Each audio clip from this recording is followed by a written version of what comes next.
السلام عليكم ورحمة الله. عاملين ايه؟ يا رب تكونوا بخير وفي اسعد حال. الواقعة بتاعتنا النهاردة تشيب الرز. تشيب الرز وتخلي الاجرع يشد في شعره. نخش على طول في الموضوع. نخش في الموضوع. كان في أسرة زمان، ده زمان، خلي بالكم. انا لما بيكون في زمان بقول لكم زمان، لما بيكون الحكاية جديدة بقول لكم الواقعة جديدة. دي واقعة قديمة، قديمة بعمر 50 سنة. كان في أسرة مكونة من 19 أنفار. كانوا زمان بيخلفوا بال15 وال20 نفر. والله العظيم كان كأني الواحدة بس قاعدة للخلفة. أرانب. أيوة، ما كانش فيه وسائل منع ومش عارفة ايه والكلام الفاضي اللي بيعملوه النهاردة ده. المهم خلينا ما تجرونيش في حتة تاني عشان لساني. المهم ما طولش عليكم واللي طول.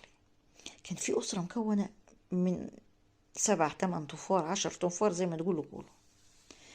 5 صبيان على 5 بنات زي ما تعدوا. جت فيهم بنت. الأسرة دي جت فيهم بنت مش مظبوطة. طبيعي.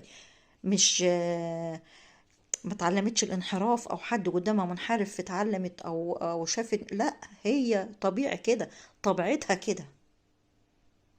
هتقولي ازاي يا ستي؟ هقول لك هي كده.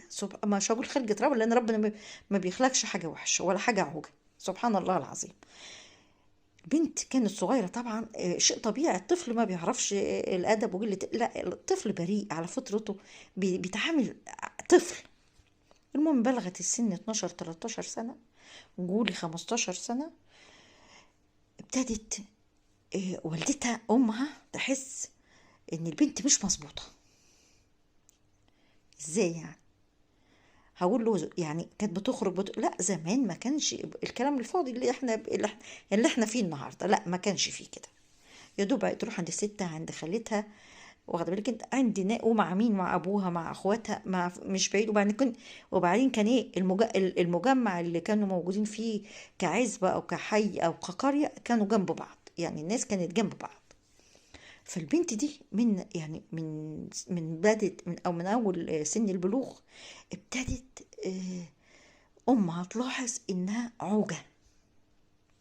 البنت دي عوجه. الام بتفهم، وإن ما كانتش بتفهم تروح تدفن نفسها. بجد، تروح تدفن نفسها. لاحظت من تصرفات بنت معاها بتاع 19 عيل، الله أكبر يعني، عارفة الصالح والطالح. فشافت البت دي